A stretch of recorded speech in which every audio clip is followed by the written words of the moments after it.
Hello, everyone. Welcome. We'll get started in a minute.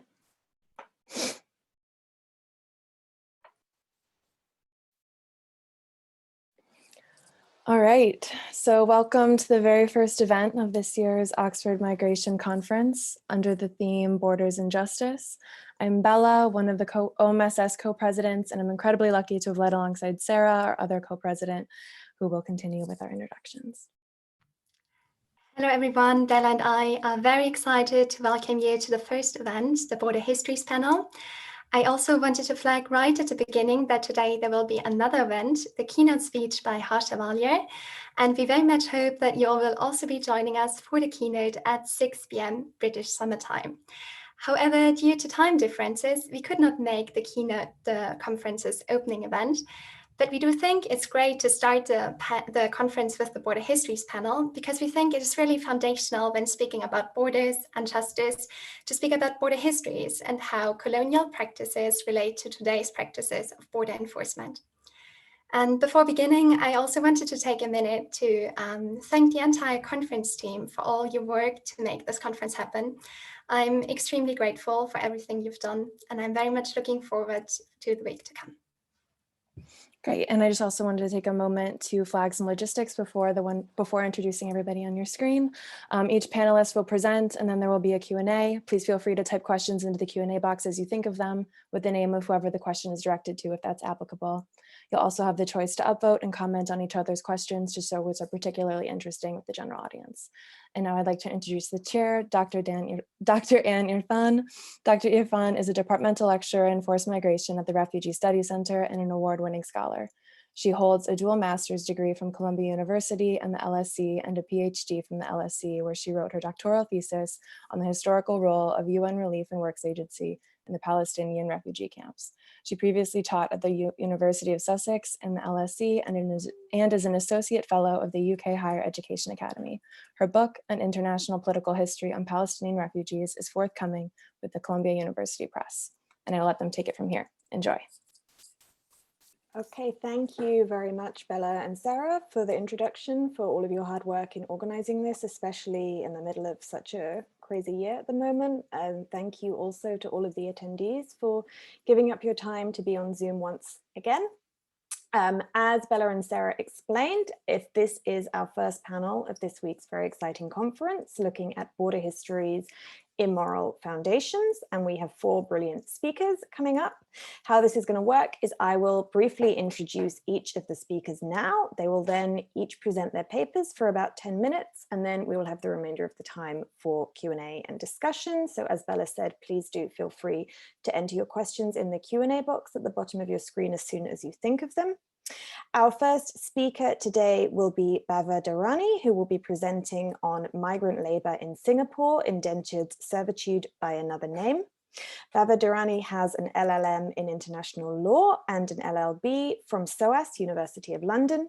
She works as a translator and a paralegal in criminal, civil, and employment litigation matters, and she is interested in studying the historic and contemporary labor migration between South and Southeast Asia. So she will be opening this panel in a minute. We will then be hearing from Martin Lemberg-Pedersen on post-coloniality and the datafication of displacement governance. Martin is Associate Professor at the Center for Advanced Migration Studies, University of Copenhagen. His research revolves around interdisciplinary analyses of European and Western post-colonial displacement politics, including asylum, unaccompanied minors, externalized border control, deportation, data regimes, and security industrial relations. He has researched EU relations to Greek, Turkish, and Libyan migration policies, as well as instances of engineered displacement and border controls in various colonial contexts, including the transatlantic slave trade. He has been visiting fellow at our very own Refugee Studies Center, as well as the Heracopio University Athens and Kwame Nkrumah University of Science and Technology. And his publications have appeared in the Journal of Borderland Studies, Global Affairs, Questions of International Law, Politic Energy Policy, and the Nordic Journal of Applied Ethics. Our third speaker will be Ilyas Chattha, presenting his paper on contraband as a form of resistance at the India-Pakistan border, evidence from the Punjab borderland. Ilyas Chattha is a historian of modern South Asian history. Educated at Southampton and Warwick, he obtained his PhD in 2009 and joined Lahore University of Management Sciences in January 2020. He was previously with the universities of Southampton, Warwick, and SOAS.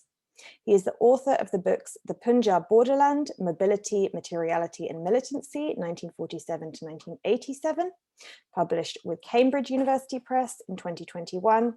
And before that, Partition and Locality, published with Oxford University Press in 2012. He has also authored numerous articles in peer-reviewed journals and edited volumes on partition and its legacies, as well as on environmental, medical, and media history. And he is currently completing a monograph on the partition and redistribution of evacuee property in Pakistan. And last but not least, we will be hearing from Tamara last with her joint paper on decolonial regionalism, reorienting Southern African migration policy. Tamara Last is an interdisciplinary postdoctoral researcher affiliated with the African Center for Migration and Society at the University of the Witwatersrand. She holds an MSc in Migration Studies from the University of Oxford, a Bachelor of Law from the University of Warwick, and was awarded her PhD in 2018 by VU Amsterdam for her research on deaths along the southern borders of the EU. Her research revolves around mobility, inequity, and migration governance, and she is currently engaged in a range of research projects exploring contemporary European migration to Africa, the impacts of regularization, mobility in the context of environmental change, AU-EU dialogues on migration, and how cross-border movement, mobility, and interconnection is and could be governed in the Southern African development community. So that is all from me for now. I'm sure you are very keen to hear from our speakers, so I will pass over to you, Bava, for our first paper, Migrant Labour in Singapore, Indentured Servitude by Another Name. Thank you. Thank you. I'm going to get right into it. Okay. So Singapore was previously known as a straight settlement, and it was a penal colony. So I'm basically going to be talking about the construction of the modern migrant worker and the colonial coolie figure. So I will start with the penal colony labor system. So now the thing about the colonial penal policy is that, as Anoma Pierres and others have mentioned, is that reform or remorse is not expected of the colonial prisoner. In the colonies, prisoners were seen as ultimately important sources of productive labor. The colonial prisoner was always identified as part of a collective categorized by race. However, the European prisoner was seen as this individual who had been denied an individual's right to freedom and property. So Singapore was seen as this excellent example due to the impact that being a penal colony had in the urban development of the country. And the first wave of South Asians that were brought as prisoners who cleared the lands and the jungles, as you can see from the lithograph on the second slide, show you that this was the first wave of migration of South Asians. Sorry, could we go to the second slide, please? No. Sorry, okay. So the first wave of South Asians who were brought to, sorry, what's that? Sorry, yeah. So the first wave of South Asians were brought as prisoners who cleared the lands and the jungles. So following this, there was this indenture system, which was short-lived in Singapore. So the indenture system was essentially a contract system where workers signed a contract for several years and were bounded to work in colonies. This system started with the Great Experiment in Mauritius to keep up with the cheap labor required for the colonial economy following the abolishment of slavery. This contract element gave an element of consent, and many laws and colonial reports that reported about indenture made a conscious effort to distance itself from the previous systems of labor recruitment, such as the slave trade. So for the system that followed this indenture system in Singapore was the Kangani system. The Kangani system eventually became the system that was very popular in Southeast Asia. Kangani comes from the Tamil word, the overseer, and this was usually a middleman recruiter who usually worked for the colonial government, who would return to their respective villages in Tamil Nadu, India, where most people from Singapore and Malaysia draw their background from. And this Kangani would be seen as this influential figure in village life, a person with more money and a higher dominant caste background. So Kanganis would target those of a lower caste background to work for them. And the coolie workers who were recruited by these Kanganis were seen as the responsibility of the Kangani. And this meant that the Kangani was in charge of paying the worker and punishing the worker if he does not work. So now this Kangani system was also relied upon because the system of indenture started getting its own criticisms for being a repressive system. So the Kangani system also highlights how these different power structures are used to ensure that bodies are racialized and therefore exploited. For example, race and caste have worked together to target specific groups of people to be recruited to support the colonial economy and structure. And it's no surprise that it has been found that many laborers who came to Singapore and Malaysia have come from a lower caste background. So in Singaporean history, those who have been recruited under the Kangani system are deemed to be free migrants. Although, as Sunil, Amrit, and many others have highlighted, that the Kangani system and the indenture system worked on the spectrum of deceit and coercion. So due to Singapore's general positive perception of its colonial history, especially how colonial policies are attributed to the successful development of Singapore as a port city, the post-colonial state has only further leveraged on this to become one of the richest countries in the region. The citizens of Singapore actively distance themselves from these labor migration histories, although about 80% of the Indian population have come as laborers through this indentured Kangani system. So the elite merchant or the civil servant or the businessman's point of view of colonial history is what is championed, is what is recognized, and is what is remembered by the collective population. And I think this is why the current oppressive labor recruitment method has taken root and is functioning in Singapore. This idea that Singapore can only be built on the backs of racialized bodies is co-opted by the state and internalized by the local population. So labor recruitment today. As of 2020, there are about 848,000 work permit holders in Singapore, and they predominantly come from, again, Tamil Nadu, India, Bangladesh, and China. And they are usually recruited by middleman recruiters for employers based in Singapore, and they constitute the lowest wage category of Singapore's foreign work pass system. A migrant worker needs to hold a work permit to work in Singapore, usually for a term of 2 years, and this permit is applied for the person by the employer, who is held responsible for the process and hence has complete control over the movement of the person in and out of Singapore. The Ministry of Manpower, which handles the labor relations, reduces the role of the migrant worker to providing fingerprint identification for this entire application process. And laws in Singapore tend to portray the migrant worker as this helpless figure that needs to be taken care of by employers. And regulations use words such as the upkeep and maintenance of migrant workers is the responsibility of employers, instead of the rights that employees are entitled to. So work permits, because of this, can be cancelled by an employer at their whim. And it ties an employee to a specific employer. And a very similar system operates in the Gulf states from the 1950s, known as the kafala system. Again, here, there is this idea that someone needs a sponsor, a migrant worker needs a sponsor usually to work in the country. And again, there is this inflated power dynamic between the sponsor and the employee. So now this system of a migrant worker being the responsibility of a third party, non-state figure, a private entity who oversees the migrant worker, it resembles the Kangani system very closely. This divide between formal versus informal, what is recognized in the law and what is not. And many areas that are very basic to the life of migrant workers are made invisible.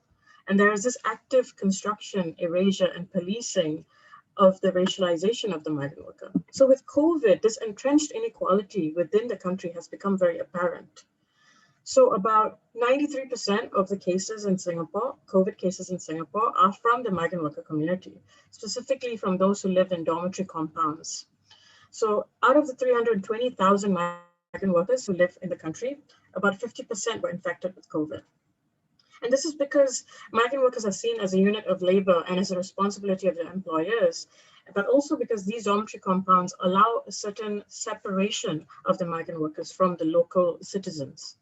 So the spread of COVID can be attributed to the conditions in the dormitories with poorly ventilated rooms, up to 12 to 20 people in one room, and the fact that many, this is because many private companies want to keep the cost of labor down, so they don't spend on the infrastructure. Another important reason for the spread of COVID was that there were many laws that criminalized or penalized workers for not working. So many actually did not report being sick, even though they were sick because of the fear of being penalized. So following COVID now, currently, the government has passed more repressive laws under the guise of controlling the virus, where migrant workers have to obtain the consent of employers in order to leave the dormitories, to even physically leave the dormitories. And again, these laws mimic colonial trespass laws that were enacted around housing compounds of coolie workers to ensure they did not freely move around or mix with other populations. And moreover, the government has tried these other, interesting ways of housing migrant workers. And as you can see from this picture, this was a very recent development where migrant workers were sent off the shore of Singapore on these cruise ships, as they were seen as the more effective way of containing the virus. And you can see here again how indispensable migrant workers are in the country's landscape. And I'd just like to end by saying that this current system has actually been built on the various systems that have followed before. And starting from the penal colony to the indenture system, to the overseer, the middleman, to now this current work permit system. And they all have these elements of that resonate with each other and are connected. And I'd just like to end, with that. Thank you.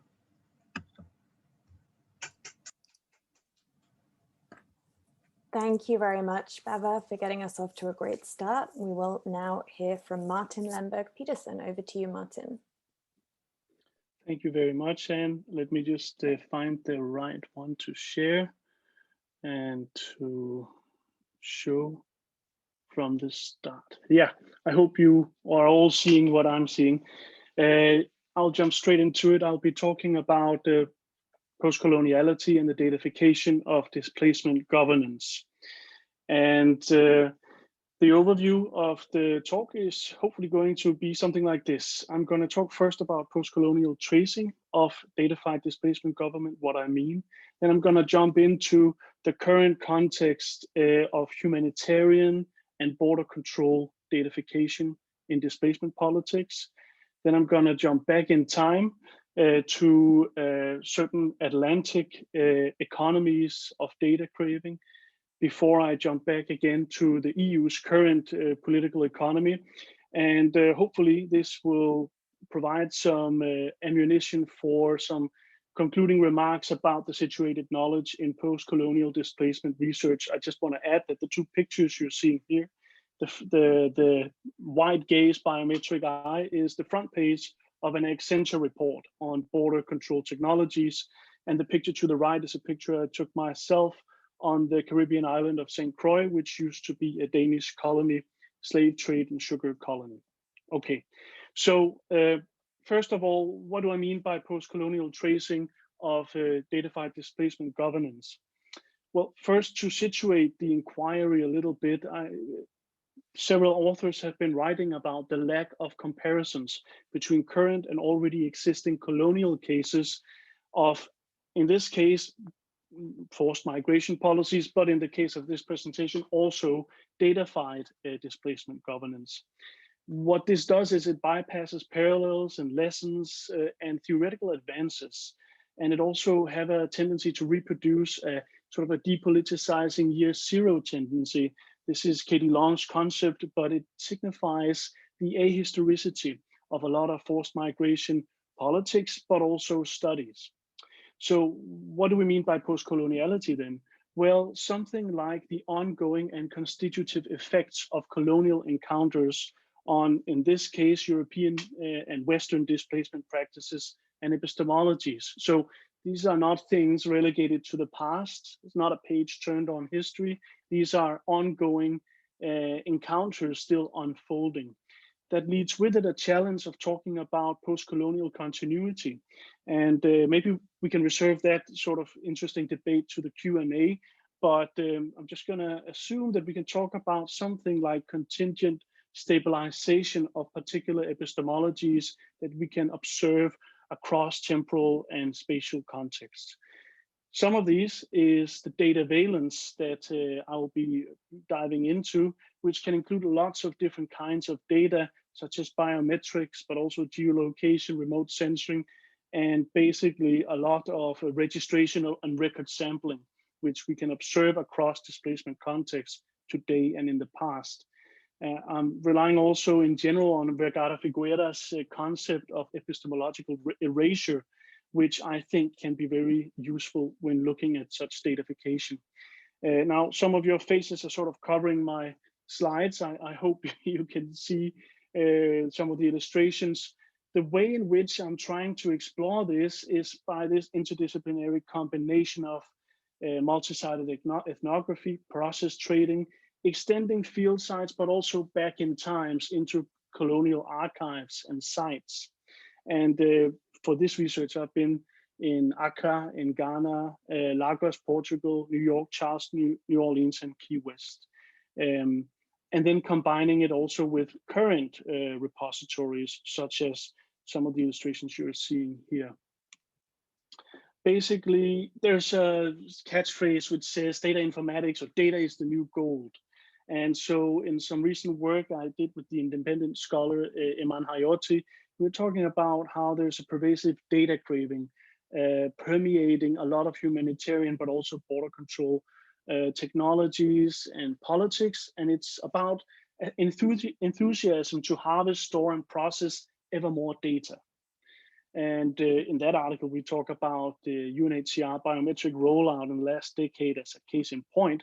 But in other works, I've also dealt with the EU's border control databases, such as the Schengen Information System, Eurodac, and their upcoming plans for a common identity repository holding 400 million so-called third country national biometric data. This is a quite text-heavy slide, I realize now, but I want to say that what all of this tends to feed into is a conceptualization of refugee economies and data-driven humanitarian innovation, as well as interoperable and smooth border databases transmitting information. What this does is it depoliticizes the context of displacement, as well as the underlying political economies, financial interest in these data systems. So that bypasses, I think, some really interesting emerging discourses which can be problematized, such as the UNHCR's attempt to register through blockchain technology and biometrics real-time withdrawal data of Syrian refugees in Jordan in order to build refugee credit histories, because this leads to an image of the UNHCR as a data broker and credit institution partnering with actors like Accenture, World Bank, Kairouman Bank, and so on. And it reframes displaced populations as unbanked populations on the frontiers of financial inclusion.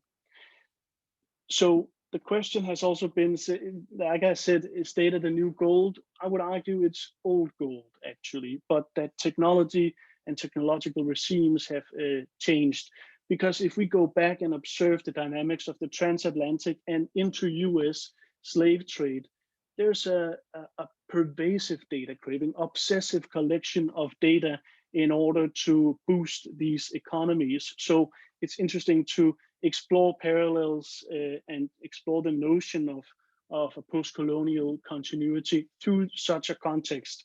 Here, we can look at the practice of slave branding, which was the making, marking, and marketing of people as labor for these sugar regimes, as Simone Brown has argued. We can also link it to these microscopic regimes of seeing, as Paul Gilroy has noted. There's new forms of speculative finance that's based on these data valence regimes emerging in the Atlantic plantation complexes, just as new forms of speculative finance are emerging out of these refugee economies that we're seeing in Jordan and elsewhere. So this creates sort of massive investments in global financial markets. Back then it was for banks and underwriters in London, New York, Boston, Hamburg, and Amsterdam. And some of these are actually such as Lloyd's, but also predecessors of JP Morgan Chase are actually continuous to the actors involved today. So of course it goes too deep to go into the details of this, but I wanted to flag that we can rethink our notion and understanding of borders and data if we look at the inter-US or the domestic US slave trade, which as we know was linked with a massive land grab and a financial speculation of land, which was seen as investment and was used to accrue credit from financial institutions. So if we look at the W.E. Du Bois' book, Black Reconstruction in America, he's detailing how border states between North and South and breeding states which had imported slave populations in order to boost markets of plantations fused into the Bureau of Refugees, Freedmen, and Abandoned Lands, which was a way of describing the different data regimes. And after the American Civil War, we're also seeing how the predecessor of IBM, International Business Machines, emerged out of census technology required to count the millions of people which were displaced, not only former slaves, but also poor whites, which was displaced across the American context. Again, this is a historical instance of a datafied displacement regime. But if we look at Edwin Black's book, IBM and the Holocaust, there is some tantalizing traces onwards into how other forms of racialized displacement and datafication took place. In the end, this is a complex slide, but it's just to indicate some existing publication of mine and great research assistants such as Oliver Joel Halpern, where we look behind the current data companies in the EU's border control system and observed who were owning the shares here, both private and public capital. In the end, I think some concluding reflections means that we have to, as researchers, ask about the kind of data that we are collecting. What is our own positionality? I am a white male working within Northern university systems. That gives me a privileged access, but also requires, I think, of scholars to try and emancipate themselves from some of these ongoing knowledge extractivism regimes. And I think that if we revisit colonial contexts such as the racialized capitalism of American slave economies, this would be a productive step forward. Thank you. Thank you very much, Martin. Just a reminder for the audience that if you have questions for any of our speakers, please post them in the Q&A box at the bottom of the screen, not in the chat box, just so we can keep track of them. And I will hand over now to our third speaker, Ilyas Chattha, who will be speaking on contraband as a form of resistance at the India-Pakistan border, evidence from the Punjab borderland.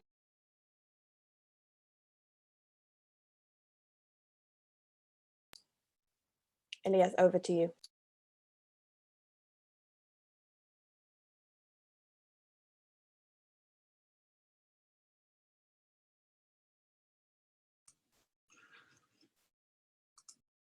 Can you see my screen, Dr. Ram? Yes, we can. Okay. Thank you. Oh, thank you very much. Let me quickly start. It's just like a 10-minute. So,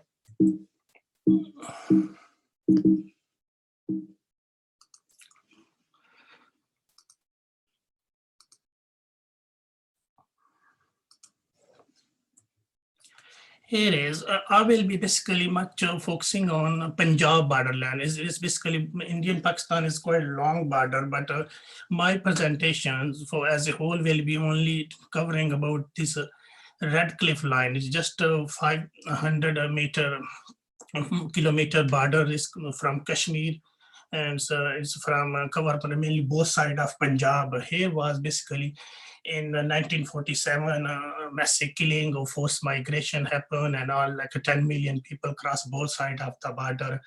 Because of these partitions, there was also later on much scholarship developed because of this border, because it touched with Kashmir and both sides, then Pakistan's political economy of defense. Border are sensitive zone, and people who live on the borderland, they're suffering interwar. So such kind of scholarship emerge over the years, and also mainly for partition is seen as a loss and suffering. But what I'm showing really is different from loss and suffering. Can we, such kind of question I will be raising here, whether we can see partitions in a different way, which has been about like much more loss and suffering. So what borderlander, Punjabi borderlander was a mode of resistance about crossing border, whether it was smuggling or breaking law, and what all these practices show early Pakistan states. So such kind of questions I raise and address.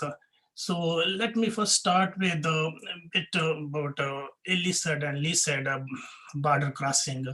There's one Shandal and others a bit talk about border when smuggling happened and what state think about border and what people think about their trades.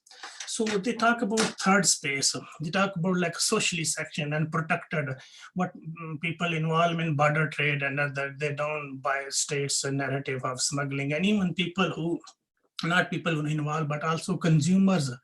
They talk about another borderlander. They're not much attached with criminality or smuggling, what the state narrates. So my Punjab borderland, my narratives are more usually built on that one, which was in Punjabi borderlander was what about it. And also William, they talk about, he wrote a book about Bengal border, and my book is also inspired Punjab border from him. But he much talk about Bengal border as a porous and Punjab border as very hard.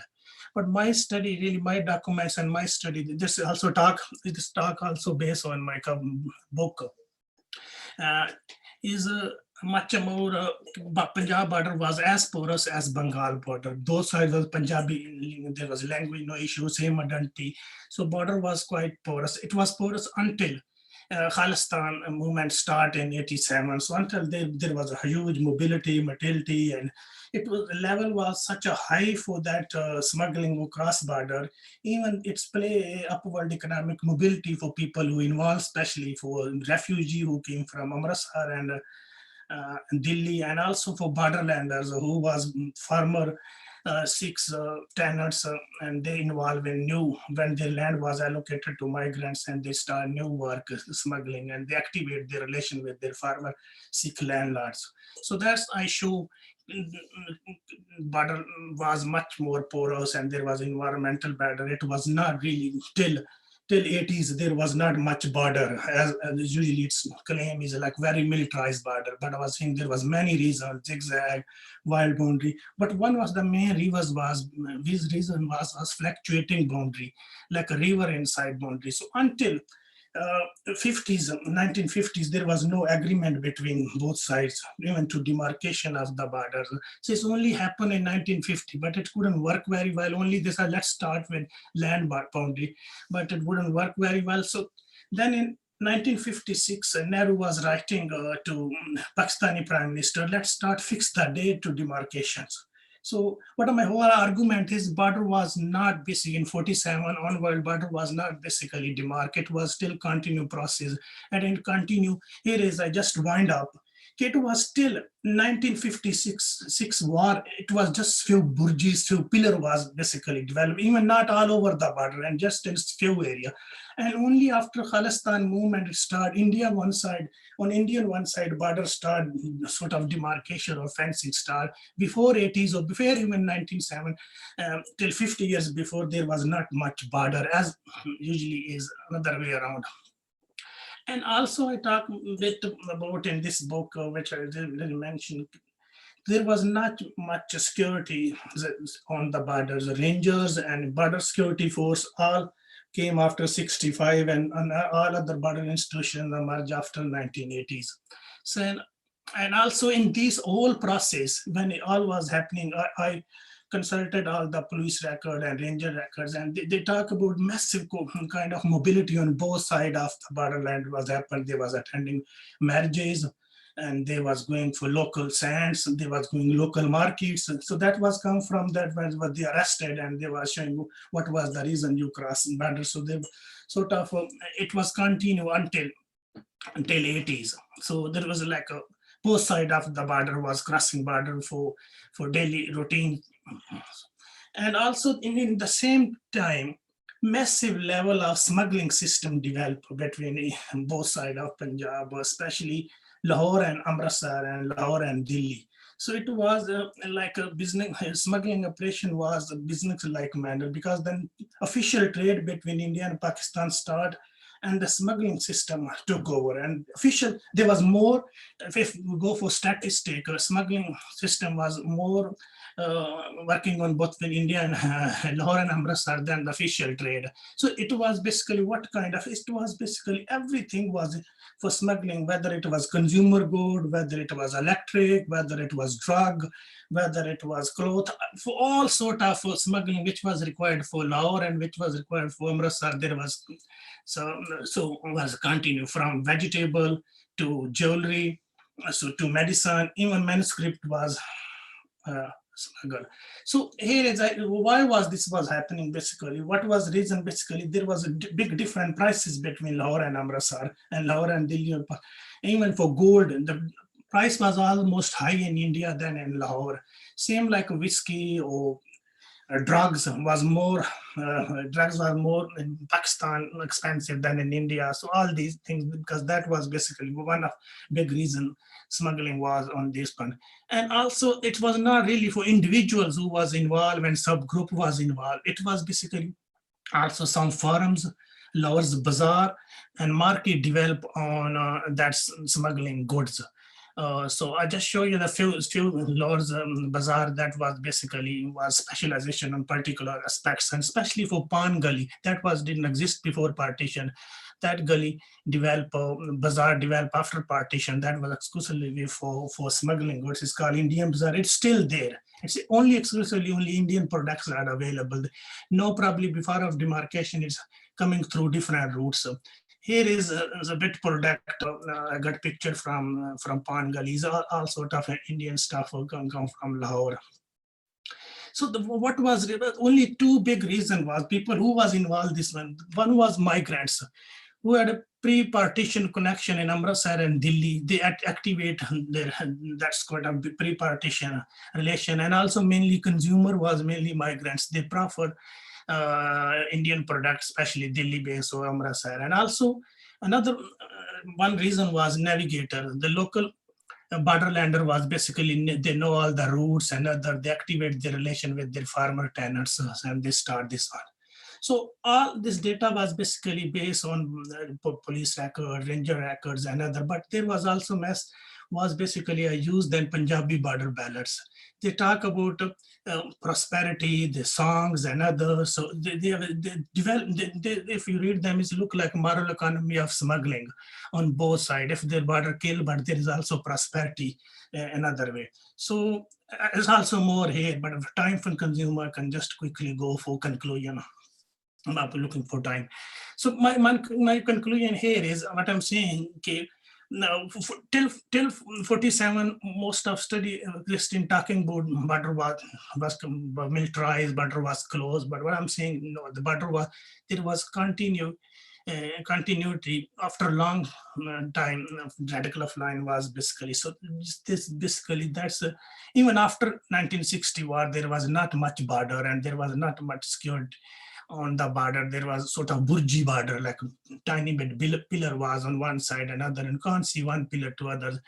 And also that the smuggling or mobility pay some upward mobility for people who was involved, whether there was migrants, their early refugee revolution contributor, and borderlanders who was farmer tenants of Sikh, and they emerged, and in effect with a few years, probably they became quite rich, and a new, I talk about a new border elite emerge through borders, how they benefited from borders.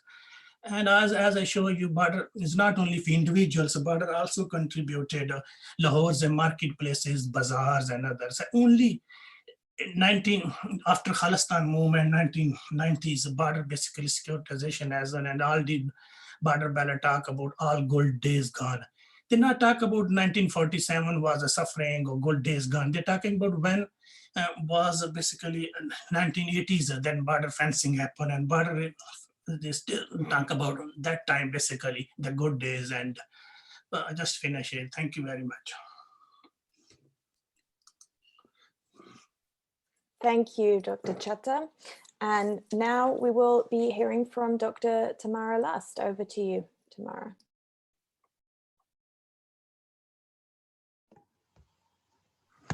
Thank you very much. I'll just wait a second for the PowerPoint.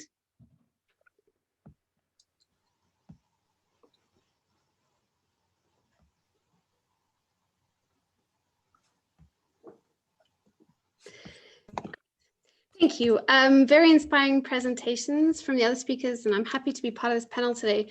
I'm presenting a paper that I've co-authored with Tendayi Achiume based on desk-based interdisciplinary research conducted in collaboration with Medina Taim, Anita Vukovic, and Knowledge Mabena. The aim of the project was to analyze migration law and policy frameworks in Southern Africa in historical and sociological perspective, and to explore their underlying logics and the forces that have shaped the approach of the Southern African Development Community, or SADC, towards migration governance. Next slide, please. Migration has long been a feature of Southern African life and remains so today. Movement of people played a particularly significant role in the region's economic and political colonial history. As Ntina Tubala has persuasively shown, capitalism and the civilizing mission of colonialism are powerfully intertwined. In the colonial era, virtually all colonies used import or export of migrant labor for economic growth through resource extraction and plantation production. That is said that there would be no deep level gold mining in South Africa without migrant labor.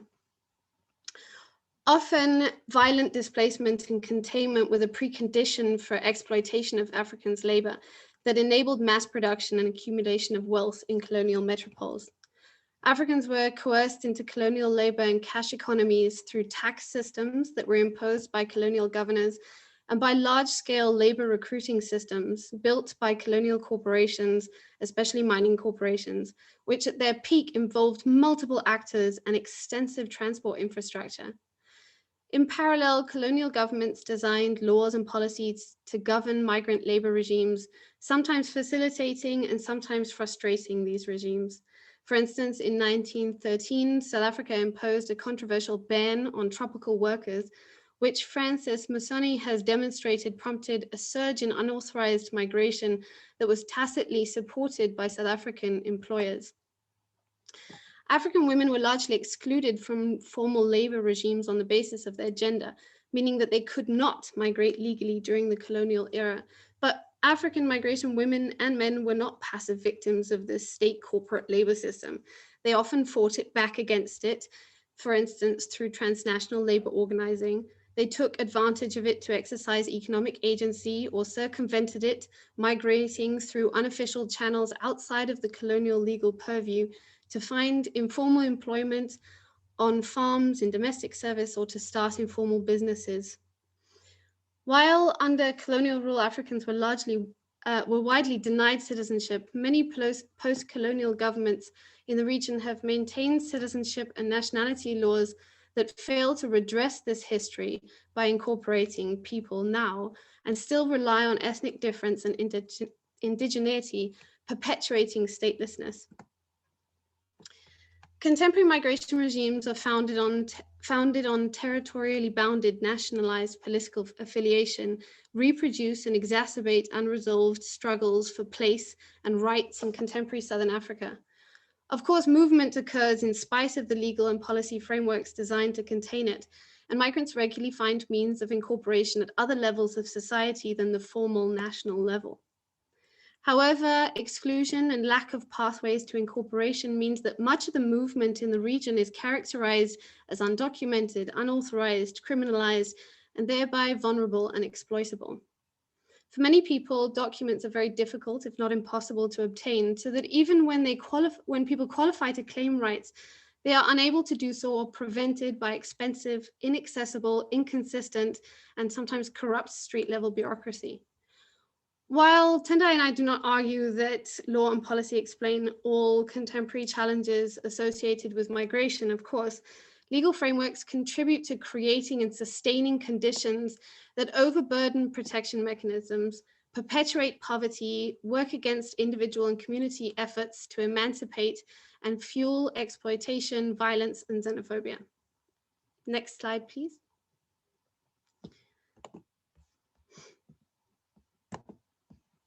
In our paper, we focus on the SADC protocol on the facilitation of movement of persons and the flurry of law and policy making around labor migration, because we view these as representative of Southern African states' vision for movement in the region, the ideal to which regional governance momentum is oriented.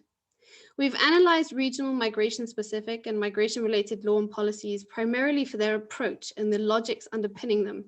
And we argue that the current orientation undercuts decolonial futures and thus governs interconnections in ways that are at odds with the needs and desires, especially of marginalized peoples, obscuring enjoyment of the rights and privileges that the SADC has itself identified as entitlements of Southern Africans. Free movement of persons of the region holds important place in the founding treaty of SADC.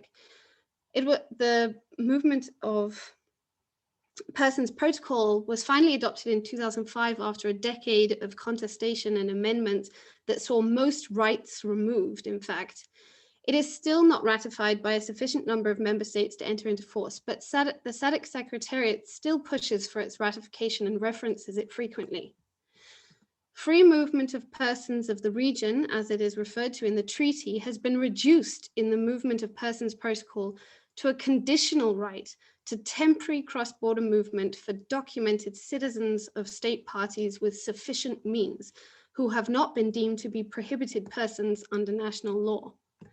Establishment and residence are still relegated to national law, and states can suspend cross-border movement of persons for emergency purposes, which is what we've seen in response to the COVID-19 pandemic. The Movement of Persons Protocol provides protection against indiscriminate mass expulsions, but otherwise the protocol hardens distinctions between citizens and non-citizens, between SADC nationals and African nationals from the rest of the continent, which makes it unclear how SADC would be integrated into the African Union free movement agenda that the protocol is intended to support. Under the protocol, states must try to provide travel documents, but are not obliged to, despite the fact that the costs and the street-level bureaucratic challenges of obtaining documents to prove identity, nationality, employment, status, and so on are well known to be one of the reasons that people cross borders irregularly. Even for people with passports who are able to afford and obtain all the necessary documents, their right to cross colonially imposed and EU-funded borders in the region is too weak to protect them from exploitation by state officials and other private actors. The protocol, in fact, introduced for the first time into regional law the aim of preventing illegal movement, which is conceptualized broadly to include unauthorized movement of third country nationals, SADC nationals, and even a member state's own citizens. Contrary to arguments that non-ratification has led to the governance of migration via national laws, we find instead that the protocol defers to national regulations on most issues and promotes the use of bilateral agreements, which are inaccessible, non-transparent, and non-democratic modes of cooperation.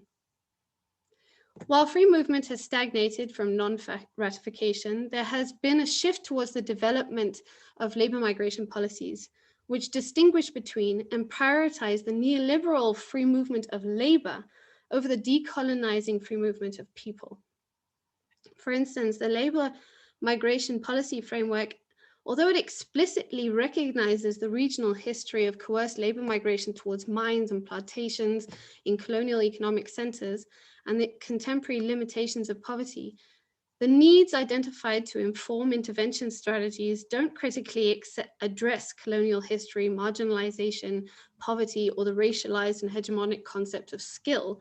Instead, its primary operational measures include harmonization, mapping, and creating systems for data collection that are likely to reproduce binary categories that further marginalize already subordinated peoples and further privilege elite groups. Migration policies in Southern Africa are not only influenced by colonial institutions of labor and citizenship. Many SADC instruments draw from contemporary examples of other regional organizations, including the EU. For instance, the SADC guidelines for coordinated border management is based on the Schengen Border Code, in spite of evidence that EU border practices are violent and contrary to human rights principles and international law. Meanwhile, due to limited capacity of post-colonial states, governments, policy development and border work are selectively funded, framed, and facilitated by international organizations, international consultants, and Western donors. So that, for example, the Movement of Persons Protocol was in fact drafted and redrafted by a Belgian consultant who was an expert on the Schengen Agreement, together with a prominent Zimbabwean lawyer. In sum, the dominant vision and approaches to regional migration governance have not emerged through engagement with the peoples of the region and offer little to empower people in Southern Africa meaningfully to overcome the obstacles they face to movement and incorporation imposed by states and national borders introduced by colonialism and further entrenched through the choices of post-colonial governments. Obstacles to movement and incorporation, weak and conditional rights and illegalization all remain tools by which national states and officials can pick and choose between peoples of the region, boosting inequality and injustice rather than redressing them. From a regional governance perspective, migration policy momentum in the SADC is a counter-regional nationalized project, absent of the regional solidarity visible in some other areas of SADC governance. Thus, we propose reorientation of the reform momentum away from the inertia created by EU-funded knowledge and policy production forces towards trajectories that are more decolonial in nature.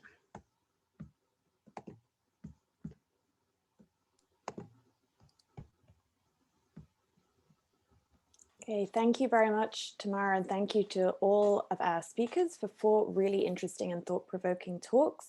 There are a lot of questions coming in right now. I'm going to open up the discussion in a minute, but before we do, I wanted to ask if any of our panelists have any questions for each other before we open up to the attendees as a whole.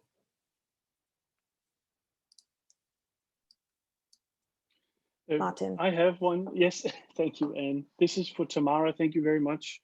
For your paper, you and Tendayi, of course, and of course, I couldn't help noticing your reference to certain disaggregated data categories, and could you say something about the infrastructures used to underpin the policies, the technological infrastructures that you to underpin the policies that you describe?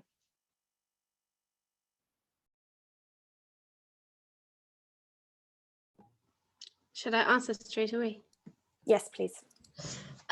So at the moment, it's largely based on calls. So, but it's certainly under, this is because, it's a trend happening at national levels, but at the regional level, it's something that has come through from the MIDSA process, which is the kind of parallel regional process in Southern Africa that was initiated by IOM. And it has come into the labor migration action plan. So it's still something that's being constructed and not yet sort of being implemented. But yeah, I mean, it's definitely what you were talking about. I was scribbling notes from your presentation as well, that you can see the kind of language that's being used, these constant calls for data and more data and insufficient data, and then the use of these categories sort of to count undocumented illegal immigrants, and you can see where it's going. Yeah, but at the moment there's not yet the infrastructure, they're building it. Thank you, Tamara. Any other questions within the panel?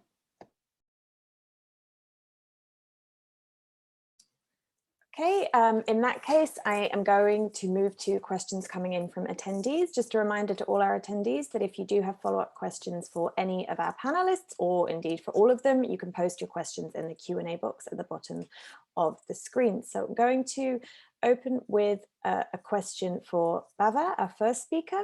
This is a question from Constance McIntosh. Constance asks, do you believe that if the state assumed its powers and provided direct regulatory oversight, that they would protect the rights of the workers, or they would just enact regulations that reflect the status quo? I.e., in the given context that we're dealing with, what do you think state oversight would look like? Yeah, thank you. Thank you for the question. Yeah, I think what I feel about Singaporean the Singaporean legal system right now is that there's no acknowledgement that there has been these waves of migration that have existed in the country for about 200 years. So I think that in order for Singapore to develop a regulation that actually benefits migrant workers, it would have to decolonize its legal system. I know I'm going to say that word. And I feel like it has to sort of acknowledge that the way that the citizens have existed has been this transition from a coolie worker to a citizen. Like, this is another power structure that has happened. And I think for you to talk about labor migration, you have to acknowledge that those who come at, the who is a sojourner and who is a settler is made up by these immigration visa type labels. And I think for you to really enact any proper regulation, you would have to, go through that historical process of like how coolies become citizens, how citizens become coolies, Yeah, I hope that answered the question.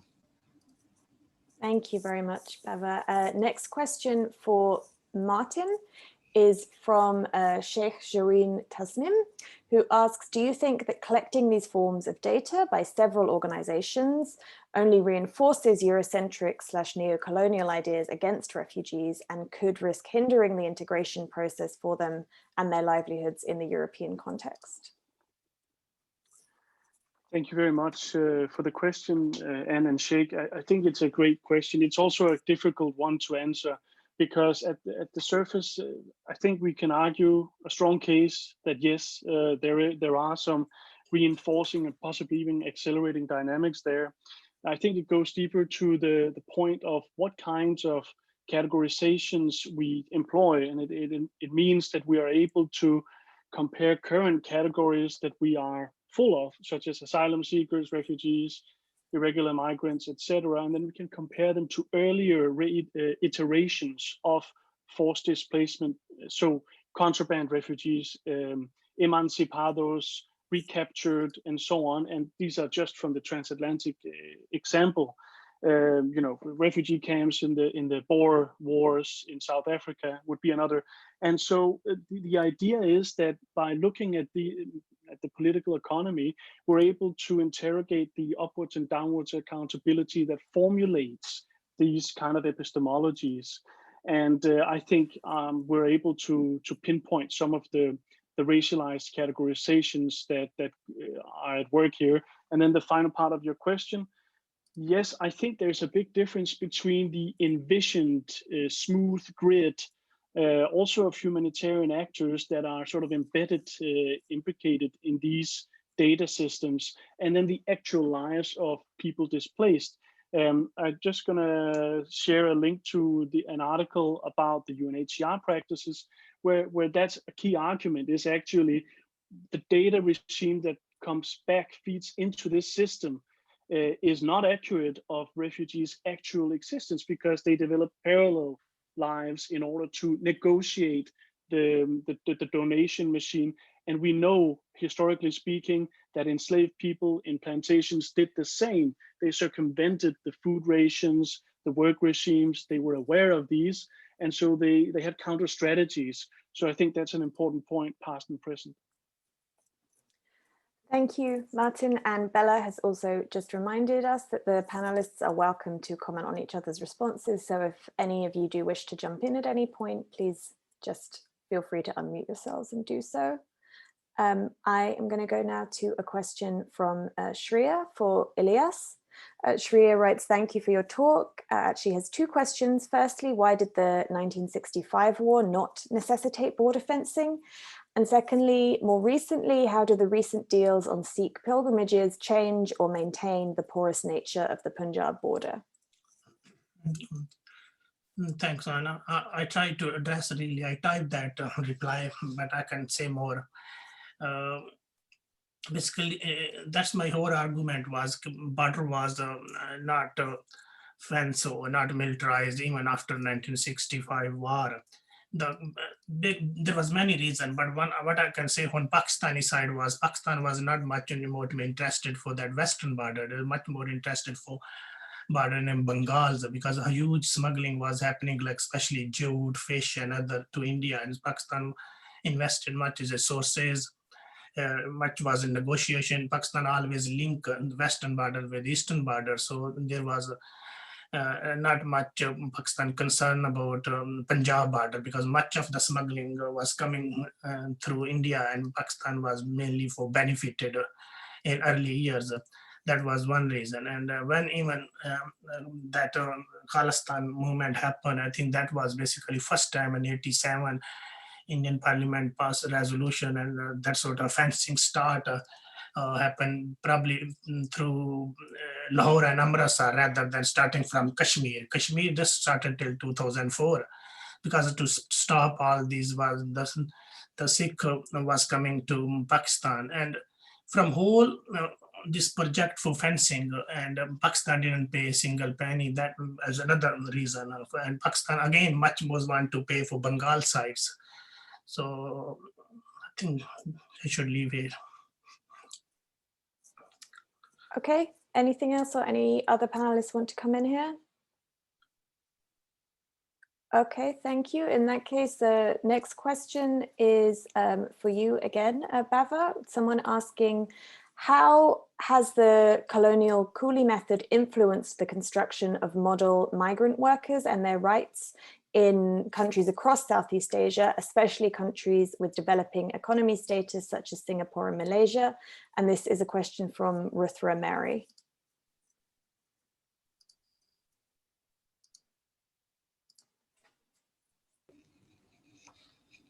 Thank you for the question.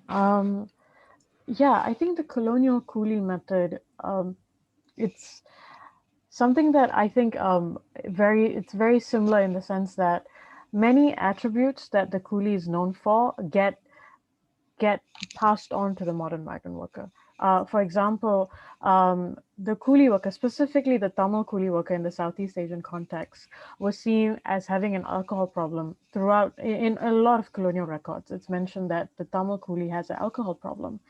So to give you some context about how this colonial coolie method is seen today in modern migrant workers, a few years ago in Singapore, there was a riot that happened, and the riot was caused because a Tamil migrant worker was run over by a private bus that was used to shuttle migrant workers from their dormitories where they live to Little India, the Indian sort of enclave of the country. So this man was run over, and a riot happened. At least that's what they call it. And a state inquiry later found out that alcoholism was the major contributory factor to the riot. So this inquiry stated that alcoholism was the reason that all of these migrant workers were rowdy. And because of this, laws started getting enacted now in the 2010s, where you can't consume alcohol in Little India after a certain time. You can't, and if you were to consume alcohol throughout the country, you also get criminalized. But if you consumed alcohol in Little India specifically, penalties are 1.5 times higher. And this is all with this idea, this deep internalization that this colonial coolie, or the attributes that you think the colonial coolie has, are being knowingly passed on to the modern migrant worker. And this is just one example. I think someone else also talked about sexuality of the modern migrant worker. I think in colonial discourse, the coolie woman was always seen as an extension of the coolie man. Coolie men need women in order to be tied down to a place, or at least that's the reasoning that some people do. And because of this, coolie women then enter the discourse. But in Singapore today, there are very clear laws that do not allow for modern migrant workers to mix with the local population. And this is even more acutely seen in the foreign domestic workers, the female foreign domestic workers, where they have to go for screenings every 6 months to find out if they have a sexually transmitted infection or if they're pregnant. And if any of these are found, they are deported immediately. So they are told they have to leave the country. So this is just another way how the way the coolie is policed has sort of been internalized by the state and in its own way almost magnified onto the bodies of modern migrant workers today. Yeah, I hope that answered the question. Thank you very much, Bava. And I'm actually going to stick with you for the next question because you talked there a little bit about the model of the male and female here. And we have a question from Shreya, again, saying, thank you for your talk and asking about the gender impacts of the quote unquote helpless migrant. How does this notion shape the ideas and embodiments of masculinities among migrant workers and their supervisors? And do these reconstructions of masculinities impact or manifest in the family dynamics of these workers wherever located? Yeah, I think, thank you for the question. Again, with the helplessness, I think I just wanted to add that very well-meaning NGOs even in Singapore tend to portray the migrant worker as this helpless figure in order to get support, from the local population. And because of this, when the modern migrant worker transgresses from this helpless figure, meaning if he were to commit a crime or if he were to, say, behave inappropriately with a local woman, he is immediately shut down. He's immediately erased or punished. And just like that, I think the very interesting distinction between the colonial coolie and the modern migrant worker in the Singaporean context is that the colonial coolie could imagine a family in Singapore, could imagine a partner and children in Singapore, but the modern migrant worker cannot. He cannot, by law, he is not allowed to bring a partner or have a partner in the country. And the moment he is found out to father a child, he will be deported. So, laws have been used to sort of make sure that the family structure doesn't take root in Singapore. So, and this again ties in with the helpless figure, right? Like it's this lonely figure that you see existing in Singapore. And yeah, I think it all just ties into that notion of the colonial coolie being this helpless figure that needs to be taken care of by the state or by their employer. So yeah, thank you. Thank you very much, Bava. We have a question coming in now from Daniela Mastorovic. I've probably butchered your name, Daniela, for which I apologize. Daniela's written, my research is on Bosnia as the country where migrants or refugees from the MENA region and Southeast Asia are coming to end up stuck in reception centers in their attempts to try and cross the EU border in Croatia. Are there similar examples of so-called peripheral borderlands and countries ending up as so-called containers, suppliers of bodies from a racialized perspective? This is open to any of you, possibly Tamara or Martin, you want to come in here? Yes, on this, Tamara, you want to give it a go? Yes, I think, these peripheral borderlands or regional dumping grounds and so on, they've been, different ones of them have been explored in different disciplines through the years. Of course, you can see the Maghreb and Sahel also now currently with the, well, before, during, and also now with the EU-Turkey border statement, press statement as it really is. It's not actually a policy. So there's various of these, and I think I also think that Bosnia is a very relevant case in point. I'm actually working on a report on Frontex deportations right now, and the whole political economy of that, where it's very clear that the Balkan route that was so much in the media has now shifted into a sort of a deportation ground to which people are being mostly forcibly returned. So I think it's a very productive perspective. And I think also in past such as the border states I referred to in my own presentation. There are numerous such examples, and the fact that they keep on reoccurring, I think, should lend pause and critical inquiry. So your research sounds interesting. Thank you, Martin. Tamara, would you like to come in? I mean, Martin's done a great job. I just to add that, I mean, this is also not a new thing, right? That this is something that the borders have been used as sort of filters to allow certain kinds of migrants through and to find jobs by themselves, and then they can be rounded up and put on the other side of the border, sometimes with the knowledge that they will return, in fact, but as a way of sort of disposing of that labor when it's no longer needed. So yes, I think it's also worth kind of bringing in a historical perspective as in addition to what Martin has already said. Thank you very much, Tamara. And do either of our other speakers want to add anything here? No? Okay, in that case, we have another question for you, Martin, from Lucia Bonilla Lara, asking, do you have more information about the network of data providers and the processes of knowledge transfer or translation? And she's particularly interested in consulting firms for international organizations. Yes, thank you very much, Lucia, for your great question. So more information, yes. I'm part of the Advancing Alternative Migration Governance Horizon 2020 Consortium. Sorry about that. But as part of that, we published a big report in the January last year, which where we looked into the political economy of these networks, and it'll also be part of this upcoming Frontex report.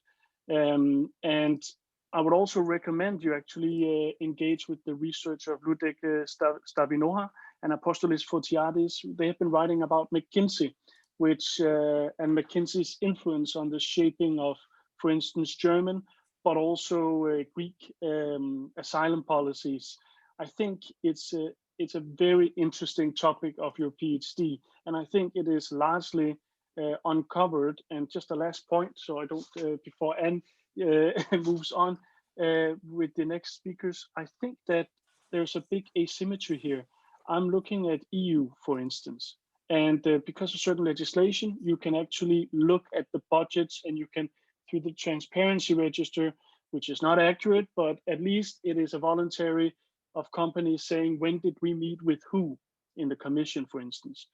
I don't know of any similar repository when it comes to humanitarian or IOs. And so this poses a question of transparency. How are lobbyism happening when it comes to humanitarian actors, when it comes to consulting firms, etc.? I think that would be a very interesting maybe question for your PhD. Thank you. Thank you, Martin. Do any other panelists want to come in here? Okay, if not, I will move to a question for Ilyas from Amy, who asks, how does smuggling at the Punjab border compare to the Sindh and Kashmir borders? I mean, I reply you, but I can explain more. I didn't really cover all like a Sindh border or Kashmir border. Mainly my data for all my research for field work was basically Punjab border. There from the beginning, I show you on map that was a porous border. But I touch upon a few bits from Kashmir and Sindh border. I think I can claim really, I done my research, but I think there was big reason was for a few different between Punjab border and said there was because of cities. This was twin city here was separated from Amritsar and Lahore and also Delhi. So there was all these pre-partition linkage was there. So it was before they call in colonial period, they call twin city. So the all was one side was basically product was coming, other was a market, raw material was coming. So that was continue after partition, despite the relation between both country was not good, but the migrants who move in Lahore, they massively activate their relation in Amritsar and Delhi, and the one brother was in Delhi, Chandni Chowk, and they continued that way. And also, I think in other cities, like a twin city was same, like let's say go for Kasur, a bit further to north, it was with Firoz in India, that was Firozpur and Fazilka, they developed same sort of a relation. But when we compare with a bit about Sindh, I don't see such kind of twin city was exist, because Karachi was a bit seaport, and another border area was a bit touched upon with desert and Rajasthan. So that kind, but I fully believe the border was until recently, until really till 50th anniversary, the border was in Sindh was more porous than Punjab. Okay, thank you. We now have another question from Constance McIntosh. Constance writes, this question is provoked by both Tamara's and Bava's comments about the disjunctures between those who draft laws and policies and those who are affected by them. Is there a migrant or border convention or protocol which you think actually reflects the views and experiences of those whose interests it affects? And if not, has something come close to this?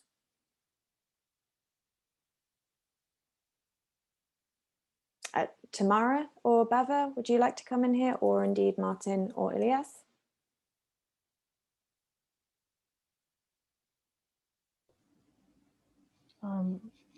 Yes, Tamara, would you like to go ahead first? Go ahead, go ahead. Oh, okay.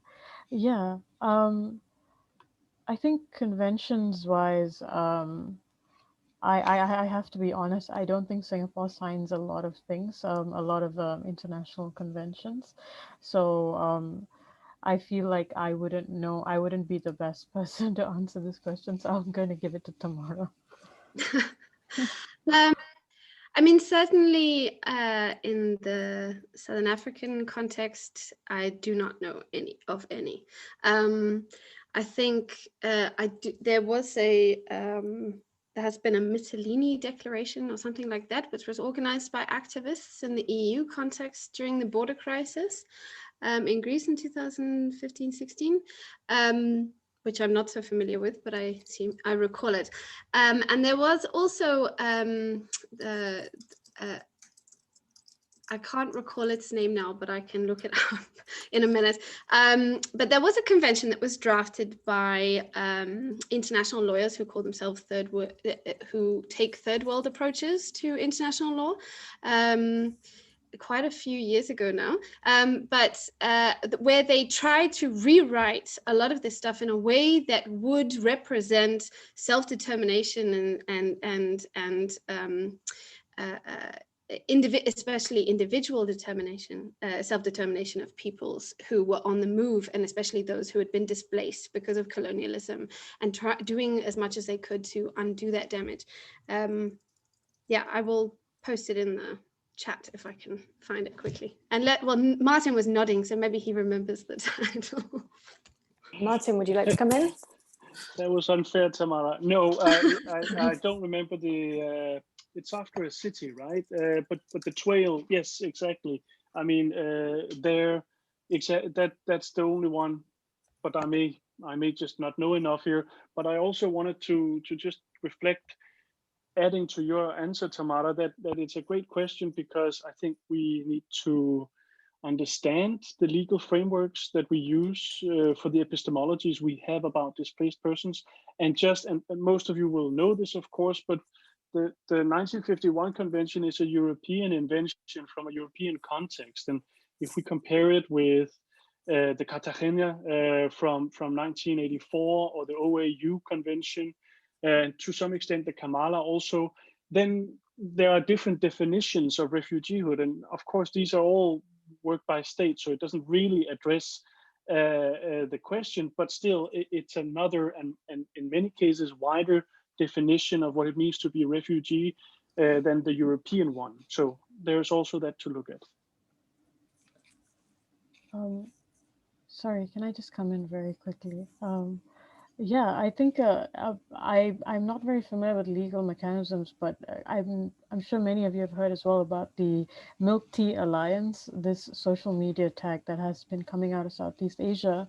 And I think this is just another way that I think this also comes in with what Martin was saying earlier about how different regions might have different ways of different levels of transparency.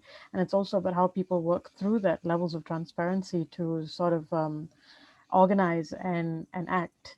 And I think the Milk Tea Alliance is a very interesting example because it has created this online archive of police brutality that I haven't seen before in the region, where there's this transnational police brutality being recorded in a way that I have not seen before.